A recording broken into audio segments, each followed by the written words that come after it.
हाय दोस्तों, मैं हूं आपके एसके और आज हम बात करने वाले हैं क्रिप्को जूनियर ऑपरेटर का जो वैकेंसी आया था, जिसका अभी इंटरव्यू रिटेन और इंटरव्यू हो चुका है। ठीक है, हम उस संबंध में बात करने वाले हैं, खासकर यहाँ पर बेसिक कैंडिडेट जो हैं उनके लिए। कि देखो, मैंने मतलब अभी तक बेसिक का इंटरव्यू का एक्सपीरियंस मैंने किसी को शेयर नहीं किया था। आपको जब मेरे प्लेलिस्ट में रहेगा तो आपको डिप्लोमा केमिकल इंजीनियरिंग का जो है ना वो मिल जाएगा आपको, इंटरव्यू का एक्सपीरियंस भी कैसा होता नहीं होता। और साथ में यहाँ पर एक बीएससी के साथ साथ में केमिकल इंजीनियरिंग का जो हुआ है एक थोड़ा सा वो भी देंगे। ठीक है, तो उनका इंटरव्यू कैसा होता है। तो मैं पर्सनली बात किया हूँ जैसे जिनका हुआ था, केमिकल केमिस्ट्री बैकग्राउंड से हैं, तो उनसे क्या क्या क्वेश्चन पूछा गया था, क्या क्या हुआ, सबसे अलग अलग क्वेश्चन पूछते हैं। ठीक है, ये अलग अलग रहते हैं। तो उन्होंने जो बताया से और कुछ और साथी के साथ थे जो क्या क्या शेयर किए वो हम बताएं कि इन फ्यूचर देखो अभी तक ये इफ्को का वैकेंसी क्रिप्टो का वैकेंसी आते रहता है। इफ्को हो चाहे क्रिप्टो, उसका रिटेन का इंटरव्यू का मतलब जो भी चीज़ होता है ना सब सेम ही होता है, लगभग सेम ही होता है। आपका रिटेन की बात करें चाहे कुछ और। ठीक है, तो एक बार हम उसी की डिटेल बताते हैं, तो खासकर बेसिक केमिस्ट्री वाले जो लोग हैं उनको बेनिफिट होगा। सो देखते हैं, चलिए। क्रिप्को जूनियर ऑपरेटर क्या हो जाएगा, इंटरव्यू एक्सपीरियंस।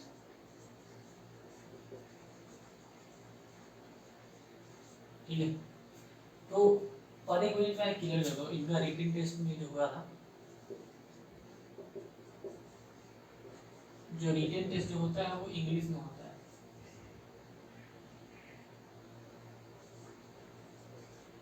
जो जो जो भी रिटेन टेस्ट होता है वो इंग्लिश में होता है। ठीक है, रिटेन टेस्ट के बाद इंटरव्यू होता है, इंटरव्यू के बाद मेडिकल होता है। तो इस बार जो ट्रिप को जो है जीरा वाला प्लांट है सूरत में, वो थोड़ा काफ़ी टाइम लगा दिया। जनरली 3 से 4 दिन हो जाता है, लेकिन इस बार थोड़ा ज़्यादा टाइम लगा है।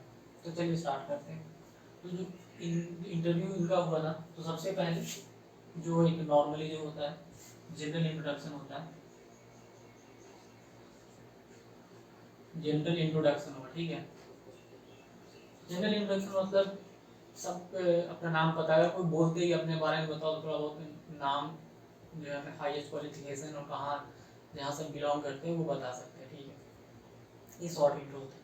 जनरली ऐसा करते नहीं, पूछते आपका नाम क्या है, कहाँ से आए, ऐसे पूछते हैं। ठीक है, वो ऐसा इसलिए हो सकता है कि थोड़ा बहुत नॉर्मलाइज हो जाए। ठीक है, मतलब जनरली दूसरे मतलब प्राइवेट इंडस्ट्री में ऐसा कुछ होता नहीं, वो सीधे पूछ लेते हैं। मतलब अगर मैं बात करूँ बीटेक का या फिर किसी और का टॉप में, तो ऐसा कुछ होता नहीं। ये होने के साथ साथ थोड़ा बहुत और नॉर्मलाइज होने के लिए इनके मतलब फादर का ऑक्यूपेशन के बारे में पूछे। देखिए, फादर कि मतलब पिताजी क्या करते हैं आपके। ठीक है, तो ये मैं देखा हूँ कि और लोग का भी जो इंटरव्यू है वो पूछते हैं कि आपके पिताजी क्या करते हैं। एक समटाइम वो पूछते हैं कि आपके कितने मतलब घर में मतलब ब्रदर है सिस्टर, तो ब्रदर है तो क्या कर रहे हैं। तो बताने का बहुत ही क्या बोलते हैं, ऑनेस्टली बताने का। और वो देखते हैं कि अगर इनको रियली में सबसे ज़्यादा ज़रूरत है तो मे भी कुछ हेल्प हो सकता है, लेकिन आपको इसमें काइंड रहने की ज़रूरत है। ठीक है, वो बताने का, क्योंकि ऐसे और जैसे इसरो में बात करो, सॉरी आईएएस में बात करो, ये सब डिटेल इतना नहीं पूछते, पर्सनली नहीं जाते, लेकिन इसरो में पूछते हैं वो लोग। ठीक है, तो ये होने के बाद ठीक है, तो इनसे एक्चुअली इनके पास कुछ एक्सपीरियंस था। ठीक है, ये डी वाटर प्लांट में काम करते थे, तो इनके पास कुछ एक्सपीरियंस था। और जनरली इस ग्रीको में या ईको में अब लेटेस्ट जो स्टूडेंट है उनको जैसे 2003 वैकेंसी है, तो 2022 और 23 का जो पास आउट है वही भर सकते हैं। तो इस तरह से रहता है। जनरली बहुत कम लोगों के पास एक्सपीरियंस होता है, लेकिन फिर भी अप्रेंटिसशिप का तो रहता है ये, और जो कभी कभी तुरंत पास आउट हुए वो ज्वाइन कर ले तो उनके पास एक्सपीरियंस रहता है। तो इनसे detail question D water plant के बारे में पूछा गया था।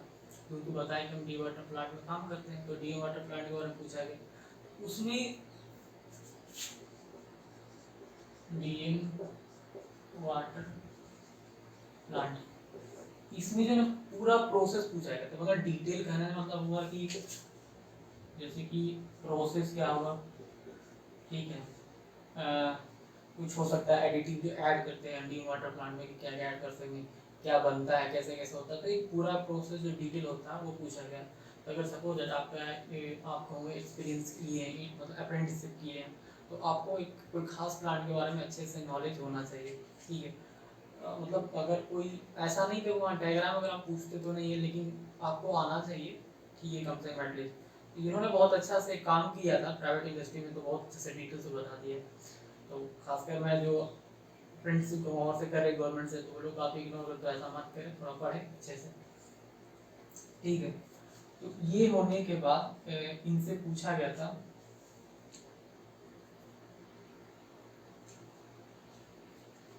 जैसे कि डीमार्टर प्लांट में बहुत सारे रिएक्शन हो रहे हैं, तो वो के बारे में पूछा गया था, रिएक्शन क्या है और कितने टाइप के होते हैं, कौन कौन से हो रहे हैं, पूरा हो सके लिख के बताओ। ये सब करने की जरूरत नहीं किया गया था, लेकिन डिटेल में पूछा गया था कौन से रिएक्शन होते हैं, क्या होते हैं, ठीक है। और कुछ इसमें क्रॉस क्वेश्चन भी था, ऐसा नहीं कि मतलब हम अगर मैं बताया जा रहा हूँ, इनमें से क्रॉस क्वेश्चन भी थे। तो ये उतना डिटेल मुझे नहीं पता कि क्या क्या, लेकिन ये डीमार्टर प्लांट बताया कि डीमार्टर में जो प्रोसेस होता है, मुझे खुद नहीं पता कि डीमार्टर में किस तरह से पूरा प्रोसेस होता है, इसलिए मैं आपको पूरा ब्रीफली नहीं बता पाऊंगा। तो इनसे डीमार्टर प्लांट पूछा गया था और क्रॉस क्वेश्चन। तो अगर आपको और से अप्रेंटिसशिप या फिर और से एक्सपीरियंस लिए हैं, तो आप क्रॉस क्वेश्चन के लिए तैयार रहिए, ठीक है, ठीक है। न्यूमेरिकल क्वेश्चन की बात करें तो ऐसा कुछ था नहीं, नॉर्मल केमिस्ट्री का क्वेश्चन ये होने के बाद कुछ नॉर्मल जो है केमिस्ट्री का क्वेश्चन पूछा गया था। जैसे कि बात करें ये नॉर्मलिटी क्या होता है, मोलिटी क्या होता है, मतलब केमिस्ट्री वाले लोगों के लिए अगर सच बताओ तो ये नॉर्मलिटी, मोलिटी, मोल, कुछ रिएक्शन दे दिए कि मतलब सपोज दैट कि हमारा ये कंपोनेंट है, अब बी कंपोनेंट है, ये बनके सी प्लस अगर डी बन रहा, तो अगर वो अगर दे देते कि ये 5 ग्राम है और ये 10 ग्राम है, तो बताइए डी का कितना बनेगा, ठीक है। अगर इसको मान लेते 2C करते, कुछ रिएक्शन दे देंगे, उसको बैलेंस करना है, करके तो नहीं दिया जाता है, लेकिन वो बैलेंस विदाउट बैलेंस देंगे, आपको बैलेंस करना है। बैलेंस करने के बाद आपको एक अमाउंट दे दिया जाएगा कि इतना ग्राम है, इतना ग्राम ही है, तो बताइए डी है जो है वो कितना बनेगा। तो इस तरह से कुछ एक सर्टेन रिएक्शन जो स्पेसिफिक दे देंगे और आपको बनाना पड़ेगा। कुछ जैसे कि इनका ये कहना था यार कि मतलब जितना ये सोचे थे कि पढ़ेंगे कि हमसे ये पूछा जाएगा, ये सब पूछा जाएगा, ऐसा कुछ हुआ नहीं। बहुत ही अजीब अजीब टाइप का, बहुत ही मतलब नहीं, कुछ अजीब अजीब टाइप का क्वेश्चन पूछने लगे, बताओ कि डायनोमो क्या होता है, what is the meaning of dynamo. तो ये देखो ऐसा नहीं कि ये इलेक्ट्रिकल से रिलेटेड है, ये एक जनरल टॉपिक है जो आप 9th में या 12th में पढ़ते हैं, ठीक है। अगर केमिस्ट्री की बात करें तो थोड़ा अलग हो जाता है, मतलब फिजिक्स का पार्ट ही अगर डायनेमो का, तो डायनेमो पूछ रहे हैं कि व्हाट इज डायनेमो, ठीक है। पूछ रहे हैं कि why the colour of sky is blue, blue जो स्काई का कलर है वो ब्लू क्यों होता है। ये सब क्वेश्चन जो अनएक्सपेक्टेड मतलब नॉर्मल क्वेश्चन को पूछने लगे, ऐसा नहीं कि बहुत ज़्यादा, क्योंकि जो सिलेक्शन मेथोडोलॉजी है वो रिटन टेस्ट है, रिटन टेस्ट में ज़्यादा नंबर आएगा तब का होगा, ठीक है। और हाँ, बीएससी केमिस्ट्री का जो रिटन टेस्ट हुआ था, इसमें पूछ के आपको डिटेल बताऊंगा कि क्या क्या हुआ था, तो काफ़ी आपको जानकारी मिल जाएगा। तो ये होने के बाद क्वेश्चन एसिड बेस से भी था कि एसिड बेस क्या है, मतलब एसिड बेस, एसिड क्या है, बेस क्या है, हो सकता है एग्जाम्पल दे। एसिड बेस से रिलेटेड क्वेश्चन तैयार रखना। तो एसिड बेस से रिलेटेड क्वेश्चन क्या रखिएगा, एसिड और बेस को अगर मैं डिटरमाइन करने के जो तरीके हैं वो बताइए। जैसे कि आर्हेनियस का थ्योरी हो गया, आर्हेनियस के अनुसार से बताते हैं, फिर लिविस ब्रॉन्स्टेड थ्योरी हो गया। ऐसे दो तीन थ्योरी है जो एसिड और बेस को कैटेगरीफाई करता है, ठीक है। लोन पेयर जो एक्सेप्टर डोनर जो उसके आधार पर होता है, फिर H प्लस आयन के हिसाब से, तो वो किया जाता है। तो आपको उस तरह से तैयार रहना है। एसिड बेस रिएक्शन भी काफ़ी सारा क्वेश्चन पूछा गया था। फिर इनसे बॉइलिंग पॉइंट रिलेटेड क्वेश्चन पूछा कि बॉइलिंग पॉइंट क्या है, बॉइलिंग पॉइंट मतलब बॉइलिंग पॉइंट क्या है, कितने टाइप का होते हैं।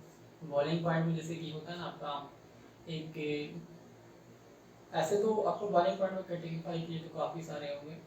एक होता है कि minimum boiling point, maximum boiling point, ये तो है ही, उसके साथ ही साथ और भी होते हैं। अरे बॉइलिंग पॉइंट, हाँ तो भी ध्यान नहीं आ रहा आपको, ठीक है।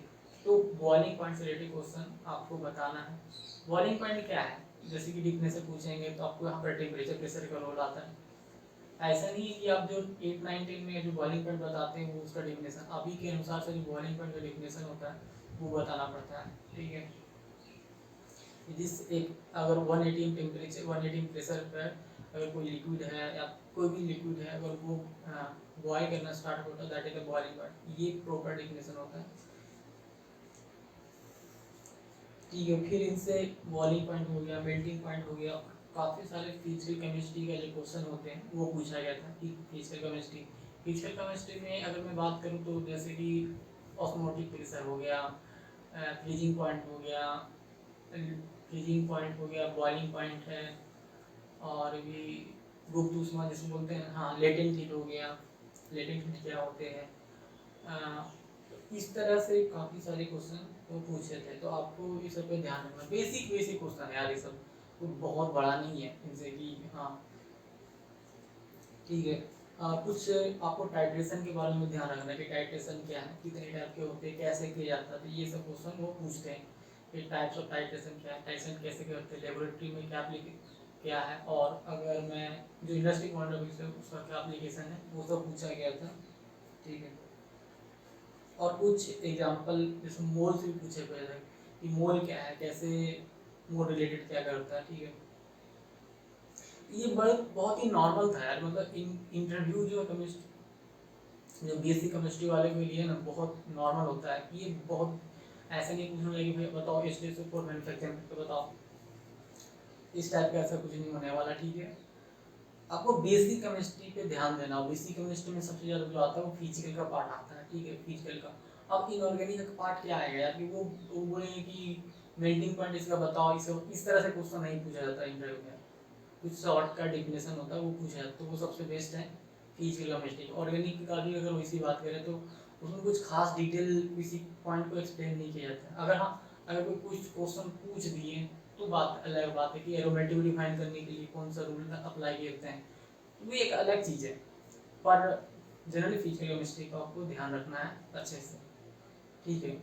और सबसे बड़ी बात है कि जहाँ से अगर आपकी एक्सपीरियंस है तो आपको वो अच्छे से प्राप्त कीजिए और उसको अच्छे से तैयारी कीजिए, डायग्राम के थ्रू, फिगर के थ्रू। डायग्राम फिगर तो एक ही चीज़ है यार, डायग्राम में थोड़ा अलग है कि मतलब फ्लो के बताना, फिगर में तो कौन कौन इक्विपमेंट है उसका कैसे होता है उसके बारे में होता है। और हाँ, एक रफ आइडिया जनरली जैसे कोई फ्रेशर जाता है स्टूडेंट तो उनसे ये क्वेश्चन पूछते हैं कि मतलब आप कैसे जाने, मतलब फर्टिलाइजर के बारे में सब कैसे जानते हैं, क्या होता है फर्टिलाइजर, ठीक है। जैसे कि दोस्त एक लड़का बता रहा था कि हमसे पूछने लगी खेती में, आप जैसे वो किसान था तो खेती में कौन सा फर्टिलाइजर यूज करते हैं, क्या एप्लीकेशन है, ये इस टाइप का क्वेश्चन वो पूछने लगते हैं कभी कभी। चलो क्योंकि ये रिलेट करता है ना आपसे, क्या पूछा है इंडस्ट्री में, आप पंप देखे नहीं है, जैसे कोई पंप नहीं चलाया है, कोई अचानक से आता है बीएससी की तरफ से तो पंप नहीं, एक्सचेंजर क्या है, बॉयलर क्या है, या फिर बहुत सारी जो चीज़ें वो नहीं देखा तो उससे क्या पूछे, वहाँ पर कोई मतलब कोई लॉजिक नहीं बनता, तो देखे ना जनरली फिजिकल केमिस्ट्री का जो बेसिक चीज़ है वही पूछेंगे। तो आई होप आप इस चीज़ में ध्यान दीजिएगा और अच्छे से। So thank you.